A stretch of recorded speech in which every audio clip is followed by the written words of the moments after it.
She stepped onto the red carpet like she belonged there, gown flowing, chin high, a quiet storm of elegance and confidence. But then, a man in a crisp black suit raised his hand, blocking her path. "Ma'am, this event has standards. We can't let you in dressed like that." Eyes turned, whispers spread. He saw a woman who didn't fit the mold. What he didn't see was the man watching from the balcony, the director of the entire evening. And what happened next? It turned an ordinary premiere into a moment the world would never forget. Her name was Tasha Rivers, and she wasn't just another face on the red carpet. She was a powerhouse, a self-made fashion entrepreneur who rose from sewing scraps in her grandmother's living room to headlining New York Fashion Week. A Harvard graduate, a woman who had built scholarships for young black girls who dared to dream as big as she did. And tonight, she wasn't just attending the event, she was one of its honored guests, invited personally by the director himself. But none of that mattered. Not to the man guarding the entrance, not to the suit with the earpiece who looked her up and down as if she didn't belong. He didn't ask her name. He didn't check a list. He didn't care about her story. He just saw a black woman wearing a bold, radiant dress that didn't fit his narrow idea of elegance. "Guests are expected to look classy," he said, his tone drenched in quiet superiority. "Your outfit is loud. We're maintaining an image here." Tasha stood still, her confidence flickering, but not breaking. For a second, her eyes drifted downward, taking in the very thing being judged. Her gown was a masterpiece, designed by a renowned black artist from Lagos. It burst with vibrant hues, rich ambers, deep sapphires, radiant golds, all woven into intricate, Afrocentric patterns that told stories of heritage and pride. The silk, hand-woven, every stitch, a symbol. It wasn't just fashion, it was culture, it was identity. She took a slow breath. "This is elegance," she said softly, locking eyes with the man.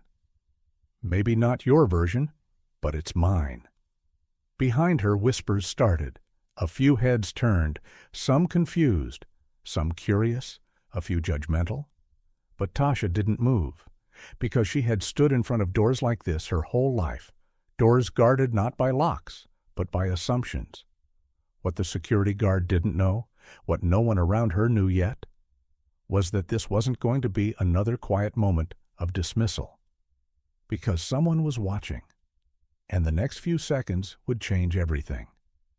What would you have done in Tasha's place? Have you ever been judged based on how you look before anyone knew your story? Drop your thoughts in the comments. Your experience matters. And if you're feeling the story so far, hit that subscribe button, because this isn't just entertainment. It's a movement. While the security guard stood firm, gripping his authority like a shield, convinced that he was protecting the sanctity of the red carpet, he didn't realize that his narrow perception was about to be shattered. Because high above the chatter and camera flashes, far from the noise but not from the truth, someone else was watching. From the second-floor balcony perched between glittering chandeliers and murmuring elites, a man narrowed his eyes, not in confusion, not in curiosity, but in disbelief and then fury. This man wasn't just another industry figure mingling with champagne in hand. He was the festival, the mind behind the most anticipated film of the year. A storyteller whose films had cracked open conversations long buried beneath Hollywood's polished surface. He had fought hard to bring voices like Tasha's into the spotlight. And now, right beneath his feet, one of those very voices was being silenced, not by a lack of talent or relevance, but by a suit with a clipboard and a closed mind. He'd seen it before, too many times. The way gatekeepers cloaked their bias in the language of policy or standards. The way confidence in a black woman could be perceived as arrogance, and how style outside Eurocentric norms could be dismissed as unprofessional or too loud. But this moment was different. It wasn't scripted. It wasn't edited. It was real. And it was personal. His grip tightened around the stem of his glass. His chest rose slowly, deliberately. Then, without looking away from the unfolding injustice, he leaned toward the festival's executive producer. His voice came out low, sharp, and final, cutting through the room's false comfort like a blade. "Do you know who that is?" The producer followed his gaze, expression still half curious, until the name landed. "That's Tasha Rivers," the director said. "The woman who funded the film we're premiering tonight. The reason we're here." The color drained from the producer's face. His practiced smile faltered, and the champagne flute in his hand wobbled slightly. Around them, the room's warm buzz cooled into silence. No more casual laughter, no more polite posturing, just the chilling weight of realization crashing down on the people who thought they were running the show, only to discover they had just insulted the very force behind it. And down below, Tasha still stood, unflinching, elegant, unaware of the eyes now fixed on her. She didn't know that the tide had already turned, that justice had just stepped onto the stage. Not quietly, but with purpose, with presence, with power.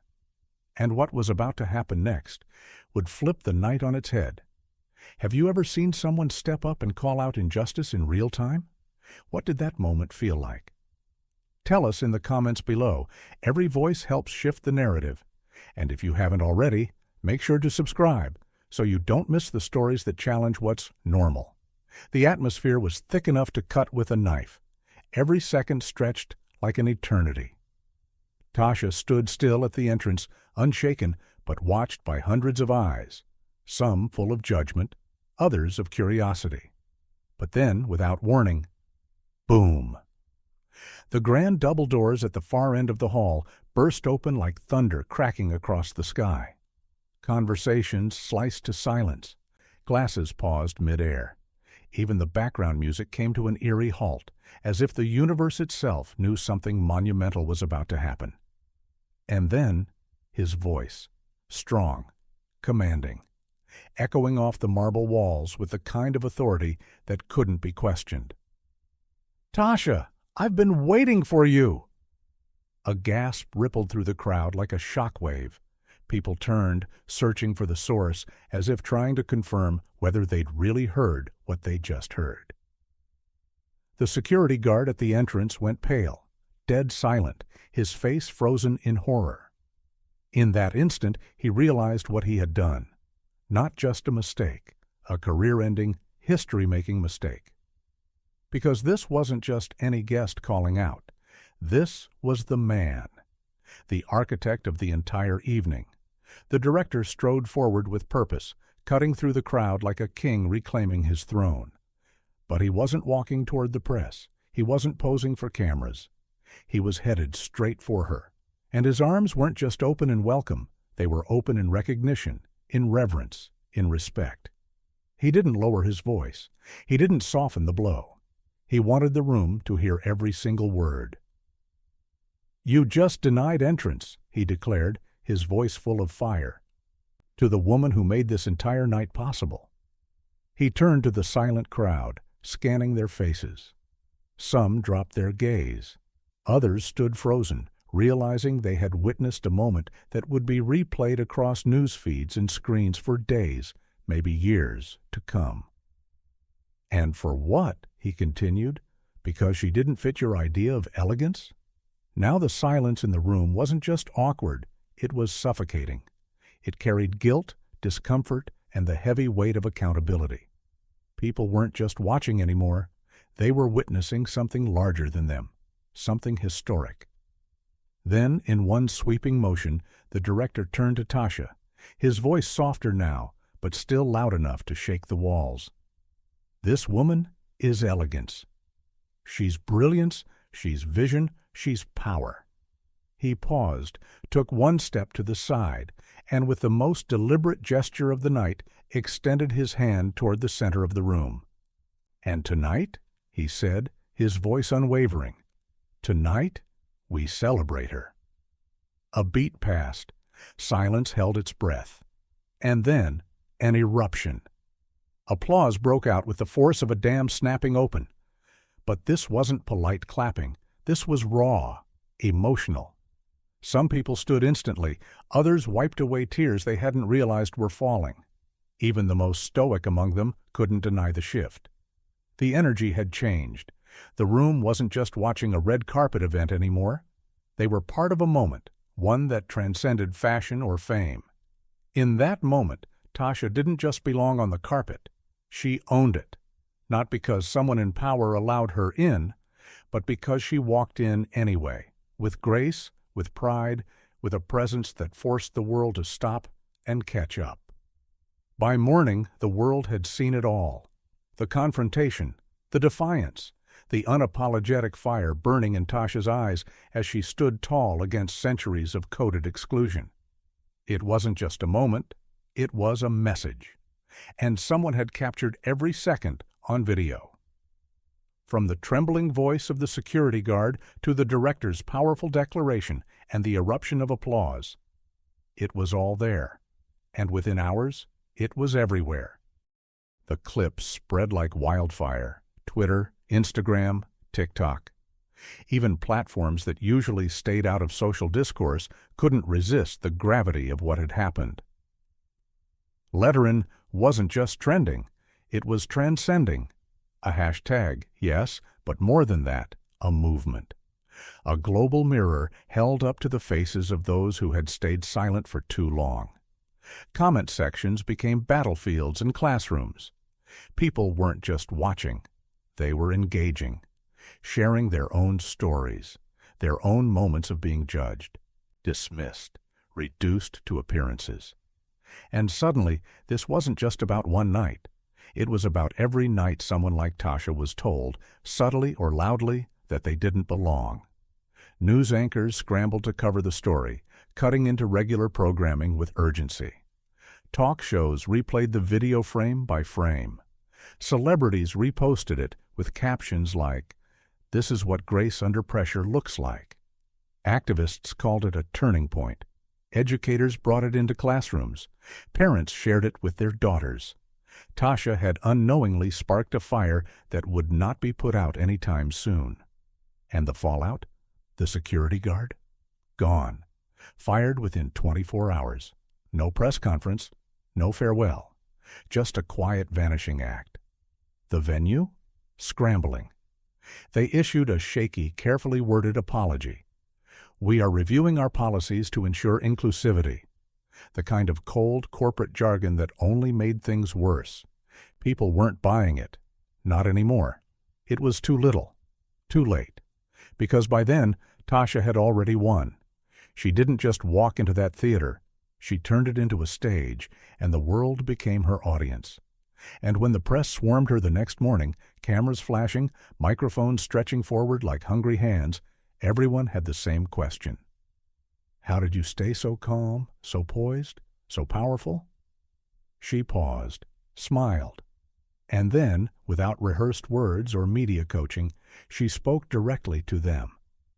But her words weren't just for the cameras, they were for every young black girl watching, every person who had ever been told they weren't enough, not polished enough, not proper enough, not elegant enough. "Elegance," she said, "isn't defined by Eurocentric standards. It's not just silk or diamonds. It's presence, it's pride, it's knowing who you are, even when they try to shrink you." Her voice didn't tremble. It didn't rise. It didn't need to, because it was solid, steady, unshakable. That night, she hadn't just challenged a dress code. She redefined what elegance looks like, forever. In a world still tangled in deep-rooted biases and silent gatekeepers, moments like this don't just happen. They break through, like a spotlight piercing fog, like a voice rising above the noise. Because this wasn't just about a dress or a red carpet. This was about every room where power tries to hide behind standards, every quiet injustice dressed up as policy, every beautiful soul made to question their worth because someone else couldn't see past their own ignorance. And yet, Tasha rose, not with rage, not with apology, but with presence, with pride, with power. She didn't demand entry. She became the moment. Elegance? It's not stitched into fabric. It's stitched into character. It's in the fire behind your eyes when they expect you to shrink. It's in the way you hold your head high, even when they whisper you don't belong. Tasha didn't just walk past that red velvet rope. She tore down a barrier dressed as tradition. She shattered it, gracefully. And with every single step, she made space. Space for more women, more voices, more truths. And now, that space is ours. So if this story moved you, don't let it fade. Like, share, subscribe. Because stories like Tasha's, they don't just deserve to be heard, they demand to echo. Until the next story, keep walking bold, keep walking proud. And remember, real elegance doesn't ask permission.